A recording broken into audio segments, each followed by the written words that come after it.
नमस्कार दोस्तों, study with Balbir में मैं आप सबों का स्वागत करता हूं। आज 1 अक्टूबर है और 1 अक्टूबर के करंट अफेयर्स में क्या कुछ है इसका हम लोग रिव्यू करेंगे। दोस्तों, आप अगर हमारे चैनल पर नए हैं तो चैनल को सब्सक्राइब कर लीजिए और वीडियो को आप लोग शुरू से लेकर अंतिम तक ज़रूर देखिए, क्योंकि सारा क्वेश्चन काफ़ी महत्वपूर्ण है और जितने लोग भी देखते हैं वीडियो को मैक्सिमम आप लोग शेयर कीजिए और लाइक कीजिए।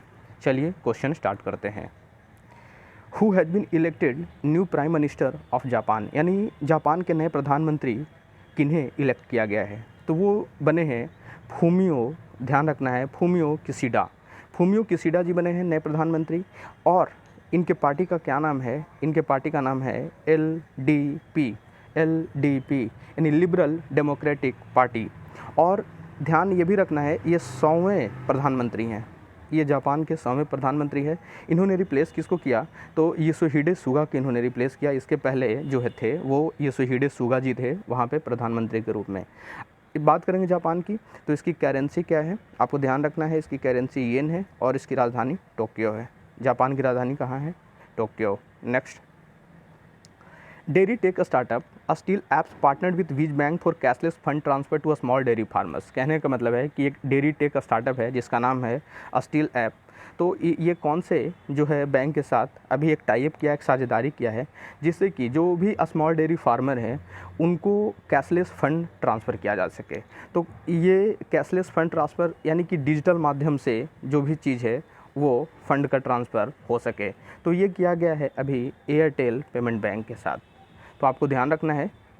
Next, India's first Atal community innovation centre will be set up in which state. कहने का मतलब है कि भारत का पहला जो है अटल कम्युनिटी इनोवेशन सेंटर कहाँ स्थापित किया जाएगा? तो वो किया जाएगा राजस्थान में। राजस्थान में जो है जयपुर शहर में विवेकानंद ग्लोबल यूनिवर्सिटी के अंदर। तो आपको ध्यान रखना है। और अटल कम्युनिटी जो इनोवेशन सेंटर है इसको भारत की सरकार, नीति आयोग और अटल इनोवेशन मिशन ये तीनों मिल करके इसको सेटअप करेगी। राजस्थान में अभी अशोक गहलोत की सरकार है, ध्यान रखना है आपको। अशोक गहलोत वहाँ पे मुख्यमंत्री हैं और राज्यपाल के रूप में कलराज मिश्र काम कर रहे हैं। Next, according to digital quality of life index 2021 what is the rank of India. यानी कि digital quality of life index 2021 जो है अभी जारी की गई है, उसमें भारत की रैंक कौन सी है? तो भारत की रैंक है इसमें, ध्यान रखना है आपको, भारत की रैंक इसमें 59 है। और भारत पिछले साल से 2 पायदान खिसक गया है, यानी कि पिछले जो साल 2020 में थी वो थी 57, तो अब 59 हो गई है। 2 पायदान हम लोग फिसल गए हैं। तो ध्यान रखना है किसमें? Digital quality of life index में। टॉप पे कौन है? टॉप पे पूरी दुनिया में कौन है? तो वो डेनमार्क है और लास्ट जो है वो इथोपिया है। तो ये आपको इतनी चीज़ें इसमें ध्यान रखना है। और इसे कौन जारी करता है? तो वो जारी करता है साइबर सिक्योरिटी कंपनी है, एक साइबर सिक्योरिटी एक कंपनी है जिसका नाम है सर्फ सार्क। तो ये जारी करती है। Next, which space agency launch Landsat 9 satellite to monitor earth observation. यानी कि कौन सा जो अंतरिक्ष एजेंसी है उन्होंने अभी लॉन्च किया है एक सैटेलाइट जिसका नाम है लैंडसेट 9, ताकि ये क्या करेगा? अर्थ का ऑब्जर्वेशन करेगा, जो पृथ्वी है उसका ऑब्जर्वेशन करेगा, उसको मॉनिटर करेगा। तो ये किया है नासा ने। नासा जो स्पेस एजेंसी है वो यूएस की स्पेस एजेंसी है। इसरो जो है ये भारत की स्पेस एजेंसी है और यूरोपियन स्पेस एजेंसी ये यूरोपियन यूनियन की है। वहीं CNSA जो है ये चाइना की स्पेस एजेंसी है। तो स्पेस एजेंसी भी पूछी जाती है कि कौन सी स्पेस एजेंसी कहाँ की है, तो आपको स्पेस एजेंसी को भी ध्यान में रखना है। Next, a hypersonic missile Hwasong 8 has been test fired by which country. अभी जो एक हॉसोंग 8 एक जो हाइपरसोनिक मिसाइल है उसको भी टेस्ट फायर किया गया है, कौन से देश के द्वारा? तो इसे जो अभी टेस्ट फायर किया है वो किया है नॉर्थ कोरिया ने। नॉर्थ कोरिया जो है वो इसे अभी हाइपरसोनिक मिसाइल जो है इसको वो टेस्ट फायर किया है। Next, Padma Shri awardee Balachandran passed away at 84 year, she was associated with which field. कहने का मतलब है कि पद्मश्री से सम्मानित बालाचंद्रन की मृत्यु हो गई है 84 साल की उम्र में। तो ये कौन से क्षेत्र से संबंधित थे? तो ये थे एजुकेशन से, जो शिक्षाविद थे ये एजुकेशन से थे।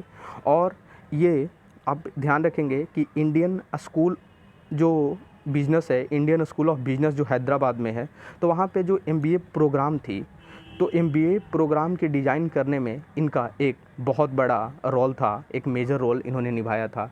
तो इसलिए इनको मैनेजमेंट गुरु भी कहा जाता है, इनको मैनेजमेंट गुरु भी बोला जाता है।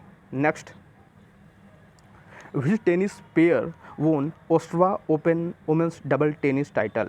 यानी कि अभी टेनिस जो होती है, तो टेनिस में एक हुई थी ओस्ट्रेवा ओपन जो वुमेन की डबल टेनिस टाइटल, तो उसमें महिलाओं का जो डबल टेनिस था, यानी कि 2 महिलाएं जो खेलती हैं, तो उसमें जीता है, आपको ध्यान रखना है, सानिया मिर्ज़ा भारत की, और सुई झांग ये कहाँ की हैं? चाइना की है, तो आपको ध्यान रखना है।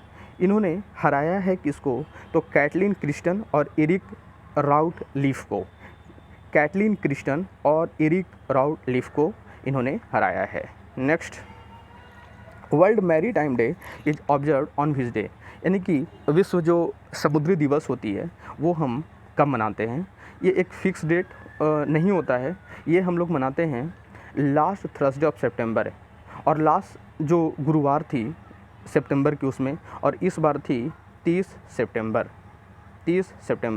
इसकी थीम क्या थी? आपको ध्यान रखना है, seafarer at the core of shipping future. तो इसे आपको ध्यान रखना है। Next, international translation day is annually observe on which day. यानी कि अंतर्राष्ट्रीय अनुवाद दिवस जो है वो किस दिन मनाया जाता है पूरी दुनिया में? तो ये मनाया जाता है 30 सितंबर के दिन ही। और इसकी थीम क्या थी? काफ़ी छोटी थीम है, बहुत इंपॉर्टेंट है ये, united in translation. Next, a new book title 400 days has been authored by home. एक नई किताब है जिसका नाम है, आप देख सकते हो इस बुक टाइटल का, 400 डेज।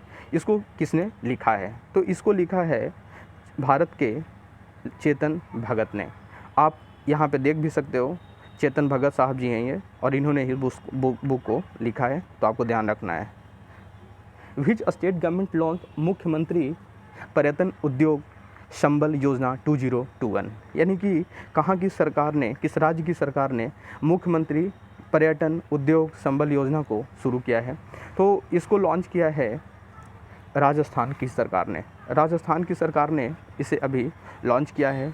और इसके अंदर जो भी इंटरप्रेन्योर उद्योग में, ये पर्यटन के क्षेत्र में काम करते हैं, टूरिज्म के सेक्टर में काम करते हैं, उसे फिनेंशियल जो है वो मुहैया कराई जाएगी, उनको वित्त दिया जाएगा, ताकि कोरोना से जो भी उनको इम्पैक्ट पड़ा है वो थोड़ा कम हो सके, और उससे राजस्थान के अंदर पर्यटन को भी बढ़ावा मिल सके।